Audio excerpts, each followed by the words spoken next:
FDIC Insurance, Federal Deposit Insurance Corporation. They don't have your money. This has never been more clear. And when you think about it, at the end of the day, it's obvious and it's common sense, quite honestly, because the government in the United States prints its currency out of thin air, has no value behind it. There's no gold behind it. There's no Bitcoin behind it. There's no silver behind it. There's nothing of value. It's just pieces of paper. And everyone makes the argument, well, there's the United States military behind it. Okay, the barrel of a gun. So when people lose confidence of that dollar, you can point all the barrels of a gun at anyone, but they're not going to use the money eventually, right? That's just math and it's history. So we know that, again, just like entitlements, just like welfare, any type of welfare programs, whether it's Medicare, Medicaid, Social Security, which that's still an entitlement, guys, and all that kind of spending. Heck, you can even put it in the military, everything. All that stuff's going to get paid off. Anything you were owed, that is going to get paid off. However, you're going to get your $2,000, whatever you were owed or promised, but it's going to be in a time when they're printing dollars 5, 10, 15, 20 years from now, when a loaf of bread costs $50 or $10 or $100 or more. All you have to do is go look at Zimbabwe, Venezuela, all these different instances. And this is not to say this is going to happen tomorrow, right? This is not going to happen in America tomorrow. It's going to happen over a course of years and probably a few decades, where we already know the dollar has lost 99% of its purchasing power over the last 100 years. So where do we think it's going to go? And again, for all the math wizards out there, your dollar can lose 99% of its purchasing power again over the next couple decades, and will. All fiat currencies that are backed by nothing historically have all gone to zero. Every single one of them have gone to zero. So we know that's where it's headed. We know mathematically it's going, all currencies are going to zero. We know the entitlements are broken. So what do? What do you do at the end of the day? What are the choices? The FDIC is already, and again, Mark Moss did an unbelievable job pulling these videos out of FDIC meetings.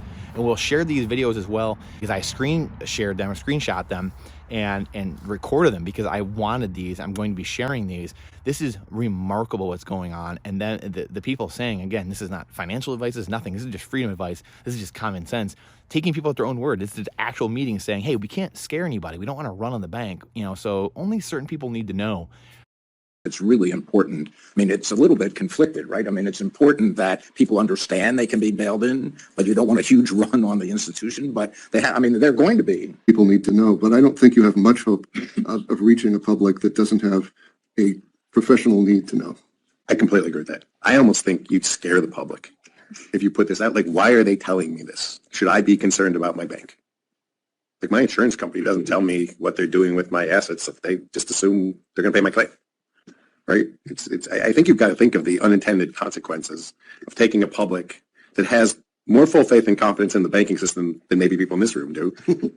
So there's a select crowd of people that are in the institutional side. And if they want to understand this, they're going to find a way to understand this. There's a bunch of law firms represented in this room. There's a bunch of people that charge them by the hour a lot of money to explain this all to them. And it's fine. I don't have a problem with that. And they all have huge staffs. But I would be careful about the unintended consequences of starting to blast too much of this out in the general public.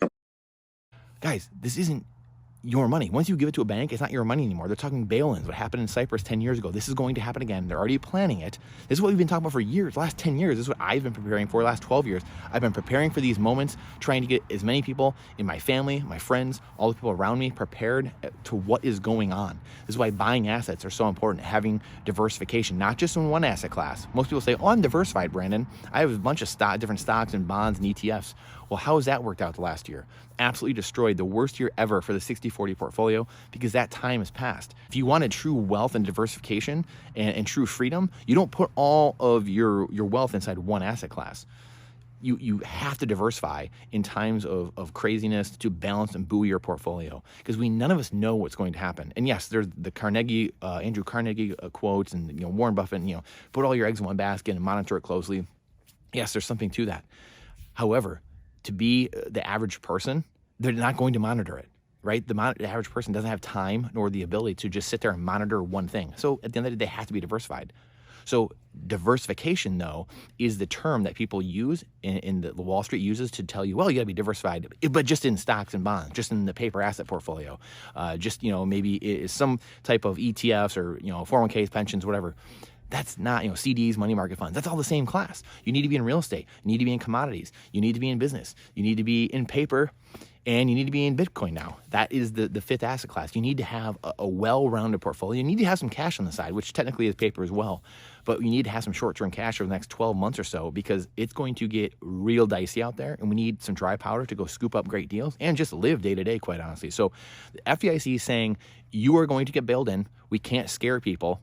And this is absolute clown world we're living in, but this is so predictable, and this is why I have been, started my blog 12 years ago and started doing these things, and got out of professional hockey, quite honestly, because I could see the writing on the wall. I knew my time needed to be spent educating myself and developing skills and talking to friends and family and people everywhere, and doing Facebook Lives and doing YouTube videos for years and years and years, because I knew I needed to get the message out. I knew it was something inside of me, using my intuition and seeing the writing on the wall, seeing history and how it's played out over and over again, learning financial history over the last 12 years and seeing how this always plays out. And now we actually have something, we finally have something that can rid us of all this and remove ourselves completely from the system. There's some unbelievable, I'm going to try to share this as well. There's an unbelievable comment on Mark Moss's video about this. It was someone living in Cyprus at that time as well, and saying what happened to people who got bailed in. And what a bail-in is, bailout means the taxpayer, their government comes in and bails out the failing entities, the too big to fail and all this, and the taxpayer just bails them out long-term through inflation, which is still an evil, nefarious act. However, people don't see it as such because it's a little bit harder to see, right? So what is happening now with a bail-in is they just come and scoop the money right out of your account. That's it, gone. And people say, oh, well, I'm insured up to a certain amount. Yeah, but in Cyprus, they were doing it to people even under the insured amount. And again, at the end of the day, it's not your money anymore. Once you give it to the bank, it's not legally yours. So they can do whatever they want with it. And what are you going to do? They've shown us, we've showed them the last 2 years that no one's going to do anything. Cyprus showed them no one's going to do anything. The 08 bailouts, too big to fail, bailing everyone out, no one did anything there either. So that we've showed them over and over and over again that we won't do anything. We will sit by idly like sheep, do nothing, and we will be happy. We'll own nothing and be happy. So that's the world we're going into. Central bank digital currencies, all these things are coming. Complete slavery to the system, and owning nothing, and only being given what your master gives you, the crumbs off his table at the end of the day. This is how the game works. This is how it's always been played. And we're going back to a feudal system where we are serfs.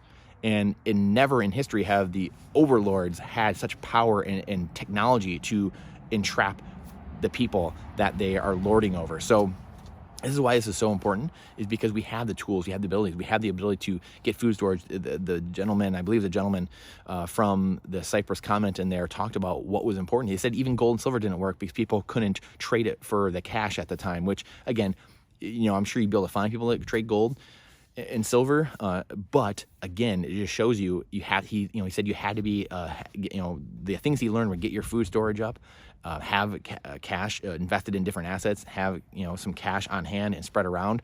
And, even Bitcoin, he alluded to, well, it won't be good now because it still has ways to go down. But yeah, but that's thinking in fiat terms, in cash terms. He kept thinking in convertibility. The comment was unbelievable because he'd actually lived through it and he saw what happened. The people that got bailed in, that got their money taken, they had a third of it was bank stock given to them, a third of it was just lost forever, and a third of it was converted or was left as cash in the bank. But then they had capital controls on it. You could only get €100 out a week. So you couldn't even do anything with it. So you're completely trapped if you had your cash in banks, because banks are just Ponzi's.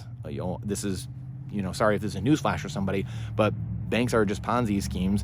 And the FDIC, the banks, the FDIC has $9 trillion in assets that they need to cover. But they only have 125 billion assets, or right about that, on their balance sheet and able. So if everyone came, like they just said, admitted in their own words to run on the banks and take everything out, they literally have, I don't even know what that is, 1% of all, I think it's 1.3% it said, of all available assets to cover if everyone came and took their money out, or their currency out. So it just goes to show you, be prepared. This is why Bitcoiners Bitcoin at the end of the day. And it's a system outside of everything. And it's a medium of exchange digitally. Unless a meteor hits the earth and knocks out the entire earth's energy and electricity, then, okay, so be it. We got bigger problems on our hands. This is why I tell you guys to be diversified and have a diversified portfolio and have the items and the resources on hand: community, food, energy, water, security, Bitcoin, gold, and silver. Do you have this in case of everything that could happen? Because we clearly the higher ups are preparing for these scenarios, and very few people at the bottom are preparing for this. And this has been my mission for 12 years now, is to prepare people for what is coming. This is a fourth turning. This is always ended in crisis: civil wars, revolutionary wars, hot wars, world wars. This is how this goes. Please, please heed these warnings from these people that are telling you, they're telegraphing what is going on, telling you we can't scare or alert the people because they have more. They literally said they have, so many of them have more confidence in these banks than even many of us do here. And yes, they did laugh just like that. So get prepared, please. This is not financial advice. This is freedom advice.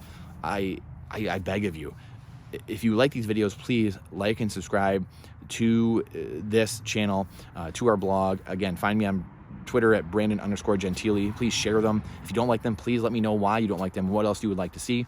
And thank you for your time and your energy. It's the most important asset we have. It's the only finite asset we have besides Bitcoin. Bitcoin, again, I truly believe is the answer to all this. It relieves all of the riffraff from their duties. It relieves all of the blood-sucking, grifting rent seekers from the system and gets people actually out into the workforce, actually provide value and service for people instead of financially grifting on people. Too big to fail, this and that, zombie companies, fees, assets under management, all this financialization of the country that's gone on, that we've gone under the last 50 or 60 years, is all ripped out, and people actually have to get off their butts, get out in the world, and actually provide value. They actually have to come build a house, swing a hammer, blood and sweat and tears to actually provide value to their neighbor.